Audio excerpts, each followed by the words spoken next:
Okay, so we're going to move on to skeletal muscle fiber physiology. So, nervous system controls muscle contractions through action potentials. Remember that an action potential is the stimulus, the stimuli. So, we're going to kind of give you a baseline of what the muscle is doing when it's not working. So, a resting membrane potential is a membrane voltage difference across the membrane. And at rest, or during resting membrane potentials, the membrane is considered to be polarized. And I refer to that as kind of like the ready position. If you've ever seen anyone teaching little kids how to play t-ball, they say ready position. So you're ready for anything. You're ready for anything that comes your way. And when the muscle cell membrane is polarized, it is considered to be ready to go, ready in the ready position. When it is in the polarized state or the ready position, the inside of the cell is more negative. It carries a more negative charge due to the accumulation of large negatively charged protein molecules. There are more potassium, which you can see on this symbol here. This is a potassium ion. It is positively charged. So there are more potassium ions on the inside versus the outside. And this is during resting membrane potentials. And just a side note, that potassium leaks out, but not completely. There are leak channels in the membranes, and a leak channel means it's pretty much open all the time, and ions are able to pass through that are specific to whatever leak channel is open. The bigger negatively charged proteins cannot go through those leak channels because, number one, they're big and they're not specific to those leak channels.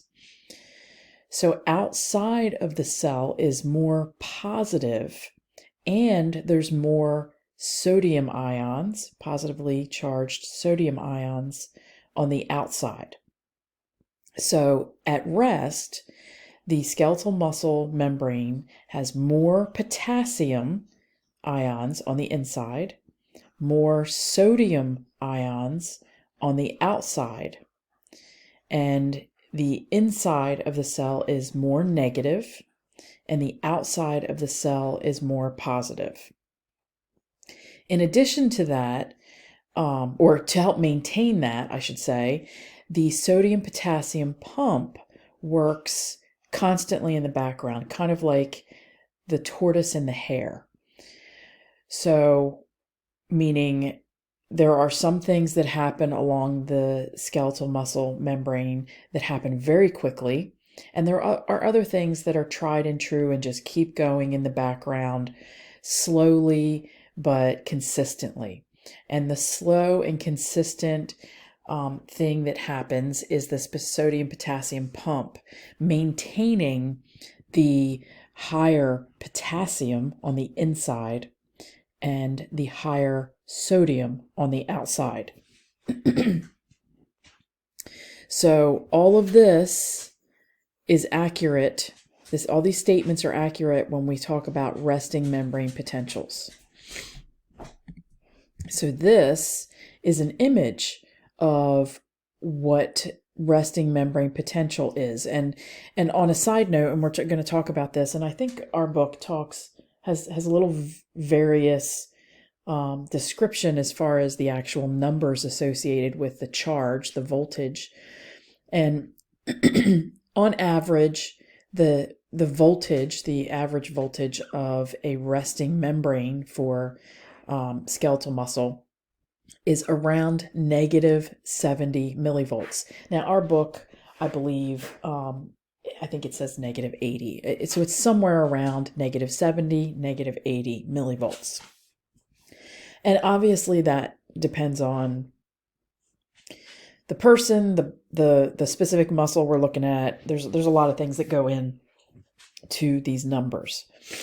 So this image is just demonstrating, or illustrating rather, what I just talked about, and that is that these pink molecules here are supposed to be sodium, and these purple molecules are supposed to be the potassium. And you can see this is the inside of the cell, and this is the outside of the cell. And this is your cell membrane, and these are channels. So there's some leak channels, and then there's other types of channels as well that we're going to get to. But you can see that it illustrates that there's more sodium on the outside and more potassium on the inside. Now there's sodium and potassium on both sides. That doesn't really matter so much, in that if you remember that there's a higher concentration of sodium on the outside and a higher concentration of potassium on the inside at a resting membrane potential. In addition, here are these green negatively charged protein ions that are also here. And you may watch videos that'll talk about some chloride on both sides and so on. So there's other ions there as well, but the ones that we're most concerned with are the sodium and the potassium. So you can see that there are, these purple channels here are indicating potassium channels, and this channel here is indicating a sodium channel. Leak channels, the ones that are open all the time. There are other channels too we're going to talk about. The sodium-potassium pump here is a channel that moves 3 sodium ions out and then brings 2 potassium ions in.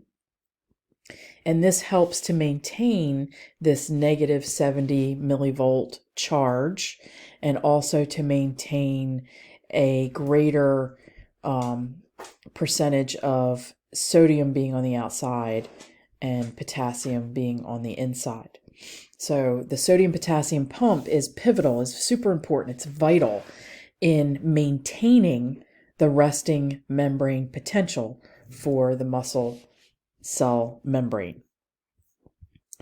All right, so I'm gonna, that was just kind of some, this picture here is just giving you some background on, what we're going to be talking about and what's going to be happening with the cell membrane itself. So the ion channels that we need to be familiar with and remind ourselves about, we've already learned about the ion channels back in Chapter 3, but we want to remind you of those. So there are ligand-gated channels, and one of the videos that I show, or that I provided in D2L, there's some gentlemen talking, I believe they're from Australia possibly, so they have a little bit of a different accent, they pronounce these a little different, so be aware of that. But when they're talking about a ligand-gated channel, basically it's a channel that is activated by chemicals. Okay, ligands are molecules, which are, in this particular case, chemicals in the body, and those chemicals will bind with to those receptors. So a channel is like a receptor, or it has a receptor on it that once the molecule attaches to it, it will cause that channel to either open or close. So a receptor is a protein or glycoprotein with a receptor site, like I said. An example of a ligand would be a neurotransmitter or a hormone. Lots of different things can be considered a ligand, because pretty much everything out there is considered some sort of a chemical. So for ligand-gated channels, the gate is closed until, in this particular case, the neurotransmitter attaches to the receptor molecule on that channel. When acetylcholine, or the neurotransmitter, attaches to the receptor on a muscle cell, sodium gates open and sodium moves into the cell, because things will diffuse from high concentration to low concentration if gates open just randomly. Remember a few things that we're pulling from other chapters are that things diffuse from high concentration to low concentration naturally, right? Kind of the idea of things flowing downhill, but not physically in a specific direction, I guess, in this particular case. A voltage-gated channel will open and close in response to a small voltage change across the plasma membrane. So something like a stimulus coming from a nerve cell will cause, or traveling along a nerve cell will cause a gate to open or close on that nerve cell membrane. So ligand-gated channels, voltage-gated channels are very specific for certain ions. So any channel is not going to allow anything through. It has got to be a sodium ligand-gated channel or a voltage-gated channel, like a sodium ion voltage-gated channel. So only sodium would travel through that one, or potassium or chloride or whatever. So channels are very specific. All right, so I am going to pause here and pick up on the next part of chapter 9.